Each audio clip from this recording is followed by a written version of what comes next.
కేంద్ర మంత్రి పెమ్మసాని చంద్రశేఖర్, ఎమ్మెల్యే తెనాలి శ్రావణ్ కుమార్ను గుండెపోటుతో ప్రాణాలు కోల్పోయిన రాజధాని ప్రాంత రైతు రామారావు కుటుంబ సభ్యులను గట్టిగా నిలదీశారు. ఈరోజు రాజధాని ప్రాంతమైన ముందడలో శుక్రవారం మంత్రి నారాయణ ఎదుట తమకు జరుగుతున్న అన్యాయం గురించి రైతు రామారావు ఏకరువు పెట్టారు.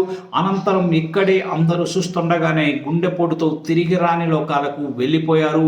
ఇవాళ రామారావు మృతదేహానికి నివాళులర్పించేందుకు మంత్రి పెమ్మసాని, ఎమ్మెల్యే శ్రావణ్ కుమార్ తదితర టీడీపీ ప్రజాప్రతినిధులైతే వెళ్ళారు. వీరిని చూడగానే రామారావు కుటుంబ సభ్యుల్లో ఒక్కసారిగా ఆగ్రహం ఊబికి వచ్చింది. వారిపై ఒక్కసారిగా మాటల దాడితో విరుచుకపడ్డారు. మళ్ళీ ఎవరిని చంపడానికి మీరు వచ్చారు అంటూ కేంద్ర మంత్రి పెమ్మసానిని అక్కడి వాళ్ళు నిలదీయడం మనకు కనిపిస్తోంది. రామారావు కుటుంబ సభ్యులు ఏకంగా కన్నీళ్లతో మమ్మల్ని మళ్ళీ చంపేస్తారా అంటూ చెప్పడం కూడా చాలా బాధాకర అంశంగా మారింది. ఎమ్మెల్యే శ్రావణ్ కుమార్ వల్లే తన బావ చనిపోయారంటూ రామారావు బామ్మర్ది ఆరోపించారు.